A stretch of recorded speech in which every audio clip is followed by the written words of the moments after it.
Mga kabayan, umani ng pangungutya ngayon sa social media itong si Franz Castro ng ACT Teachers Party List. Ito ay matapos ibasura ng Quezon City Prosecutor's Office ang kasong grave threat na inihain ni Castro laban kay dating Pangulong Rodrigo Duterte.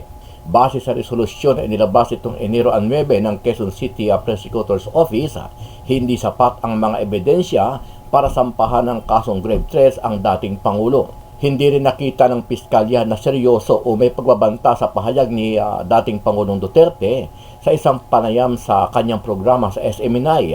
Sabi ng piskalya, normal lang na ipagtanggol ng isang ama ang anak, lalo't tila pinagkakaisa nito sa Kamara matapos tanggalan ng confidential fund at gawa ng isyu ng Makabayan Black at paimbestigahan kung saan napunta ang pondo ng Vice Presidente.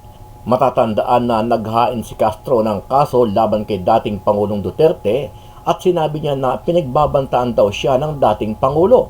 Napakahalaga ito, no, dahil siguro biro lang kay dating Duterte, dating Presidente Duterte, yung mga sinasabi niyang mga threat, pambabasta sa kalapaihan, at iba pang mga kung ano sinasabi niya, red tagging, whatever. Pero this time, siniseryoso natin siya, dapat ang hustisya natin, ang justice system natin ay karoon pumabor doon sa kaso. Nagbunsod ang kaso ng inihayag ni Duterte sa kanyang programa sa Sunshine Media Network International noong October 11 at November 6 na binatikos ni Castro.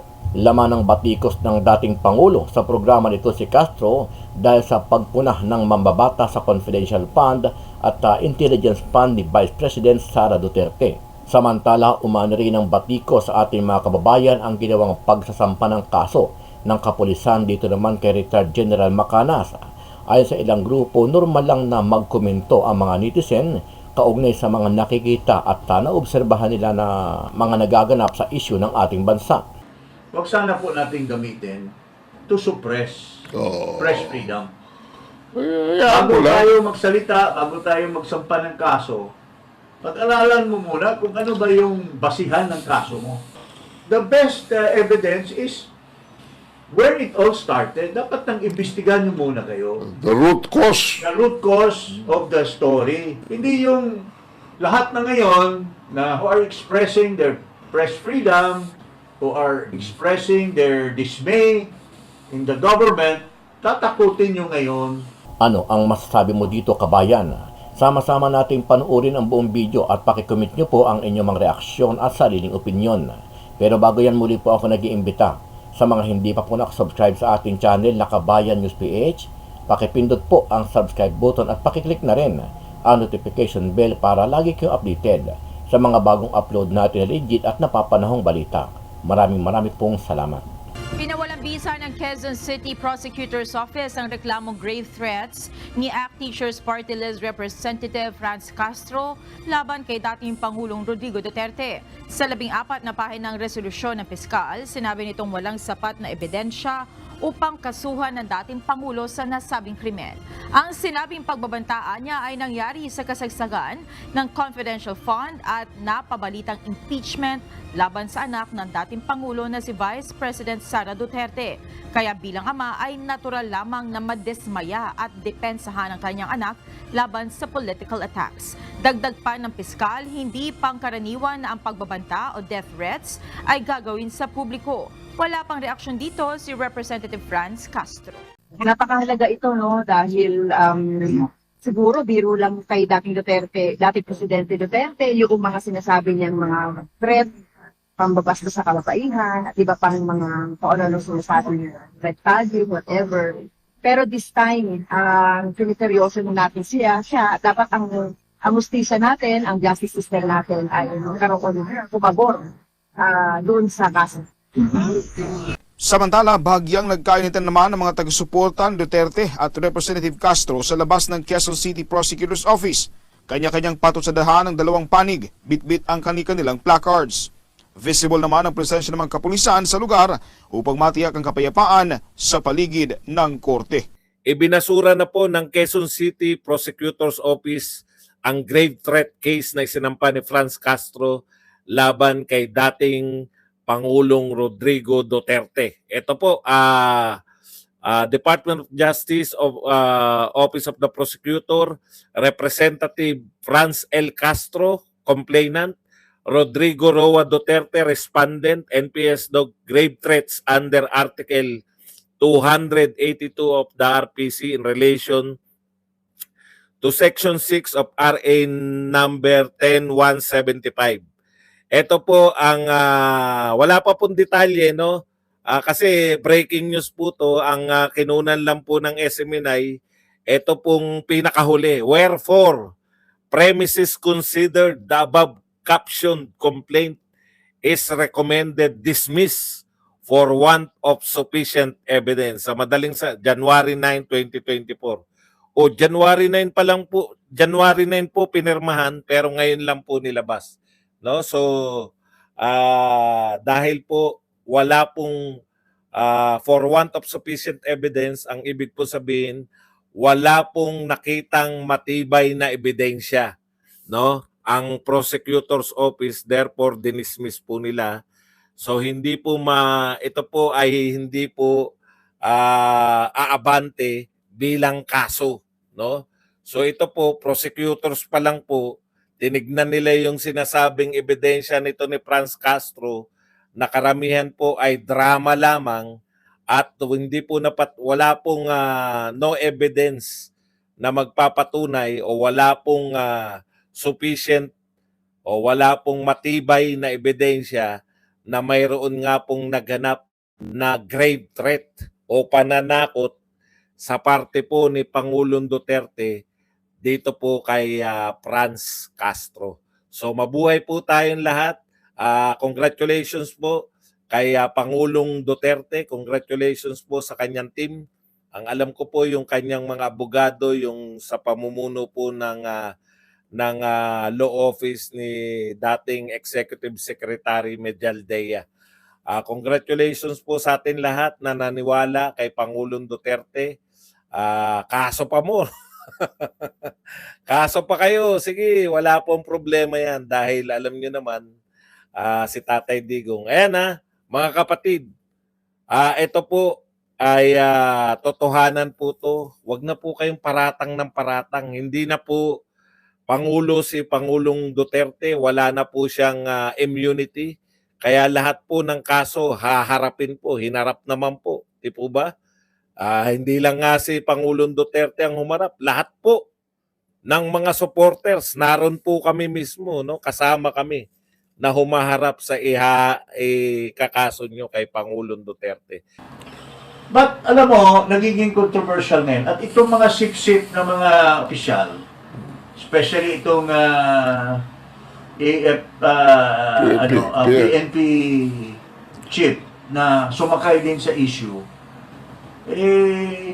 hindi mo na pinag-aralan yung video kung saan pinanggalingan at wala namang sinasabi yung video ni General Macanas identifying certain individuals.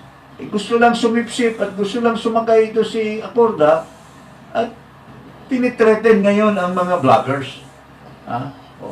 Pakinggan natin ito si Acorda. It hurts me that there are people na gusto lang maging sikat yung kanilang vlog ay gagawa ng mga disinformation. No less than my face, the face of the Chief of Staff, posted on viral and saying the AFP and the PNP withdrawing support or asking resignation of the President, it's unforgivable. Hindi po tama yon. Tayo na nagmamalasakit sa bayan, nagsasakripisyo, magpaaraw, magpaulan, para maging maunlad lang ating bansa. We tried to promote investment and tourism, pero dahil lang sa mga to, sa pansarili, nag-create ng hindi magandang imahe sa ating bayan. We don't tolerate these things. Yan, ano masasabi mo dyan sa kasipsipan nitong... Can you say otherwise? You cannot say otherwise. Una-una, If you say otherwise, you're out of your job the next day. yeah. Huwag ka na lang magsalita. Pero, In the process, General, with due respect po, pareho tayo, ako, naging cabinet secretary din ako dyan, naging mataas din tayo, ikaw, mataas din yung posisyon mo. Pero, wag sana po natin gamitin to suppress press freedom. Hayaan Bago mo lang. tayo magsalita, bago tayo magsampa ng kaso, pag-aralan mo muna kung ano ba yung basihan ng kaso mo. Kasi kung it was only because of kumalat, pero yung original na allegation does not say anything. Alam mo kasi, when one statement is made and it is related by another to another person and so on and so forth, and doon ka lang magbabase ng ng evaluation mo at analysis of the situation, hearsay na yan, sir. So, the best evidence is where it all started. Dapat nang imbestigahan nyo muna kayo. The root cause. The root cause of the story. The first cause. Bakit nangyari ito? Hindi yung lahat na ngayon na who are expressing their press freedom, who are expressing their dismay in the government, tatakutin nyo ngayon. Alam mo naman, dito sa bansa natin, you are the enforcement of the laws. You may or may not be able to enforce it with justice and equity. Pwede kayong magkamali at ang inosenteng mga partidos, yun ang matatamaan. At saka- ito po yung sinabi ni Macanas kung ma-share po natin, ito po. Initiative ni Senator Amy na kinakausap niya si PBBM para mag-resign na lang para maiwasan ang pagdanak ng dugo. Yan po ang na-vlog ko kapon dahil ang mga anak ni Senator Amy, kinakausap nila ang kanilang mami na speak up mama, do the right thing for the sake of our country and for the sake of Grandpa Marcos Sr. So ngayon, may natanggap akong report na similar to this. Ang sinasabi dito, this is the message, na hindi lang si Senator Amy ang kumakausap sa presidente. May iba't ibang grupo o iba't ibang tao na kumakausap. Ito, basahin ko yung actual ka. Sir, mag-ready na po tayo. Ayan.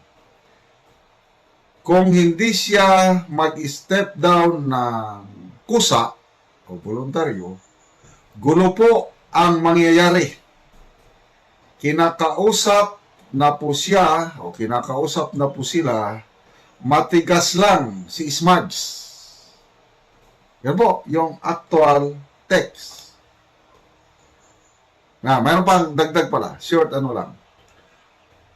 Maraming may hawak sa Polvoron video at marami ang gustong maglalabas nito kung hindi siya, PBBM, kung hindi siya bababa o mag-resign, including yung nasa abroad. Kaya marami na po ang may hawak nitong Polvoron video. So to me, this is a good development dahil akala ko si Senator Amy lang yung parang mediator, referee na sige na ading, maawa ka sa ating bayan, maawa ka sa ating tatay, masisira ang pangalan natin, masisira ang buong bayan pag hindi ka pa mag-resign. May chilling effect. No? May chilling effect at saka hindi rin maganda sa image ng Philippine National Police dahil parang nagamit kayo to suppress press freedom by announcement, tapos through your spokesperson, yung Jean, ano pangalan niya? Nandiyan ba? May, ano ba yun? Yung Pahardo. O, yung Jean Pahardo, may mga threat pa na ganyan.